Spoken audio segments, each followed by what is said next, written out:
अस्सलामुअलैकुम, कैसे हो आप सब लोग। आई होप आप सब ठीक ठाक होंगे। MGenius ऑफिशियल पे आपको वेलकम करते हैं।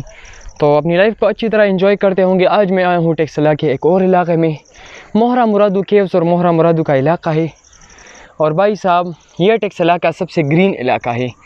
मतलब अगर उस साइड पे आप देखें तो काफ़ी खुशकी नज़र आएगी, लेकिन यहाँ पे आके काफ़ी ग्रीनरी है।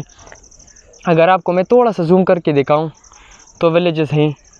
नीचे आप देखें तो मतलब काफ़ी छोटे छोटे घर हैं।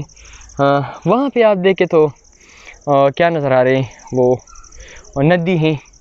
और भाई साहब, यहाँ पे थोड़े से टूरिस्ट अट्रैक्शंस है काफ़ी, और थोड़े नहीं काफ़ी ज़्यादा है। तो टेक्सला की ये इलाके, टेक्सला दो पार्ट्स पे मुश्तमिल है। जो मेन लाइक सिटी का इलाका है तो काफ़ी खुश्क है, सिटी है, बसड़ होती है। लेकिन इस साइड पे आके लाइक खानपुर डैम वाले इलाके पे आपके आके, मतलब जो खानपुर डैम के साथ लगता है, तो बाकी काफ़ी ग्रीन होता है भाई साहब, काफ़ी ग्रीन है। और आप इसको नेक्स्ट लेवल पे एंजॉय कर सकते हैं। बाकी ये है सीन, ये है ना यार। यहाँ पे ये देखे, एक टूरिस्ट अट्रैक्शन पे मैं आया हूँ, और नीचे आपको काफ़ी पतली वटली नज़र आएगी। काफ़ी एक फैंटास्टिक ट्रैक बनाया हुआ है, फैंटास्टिक।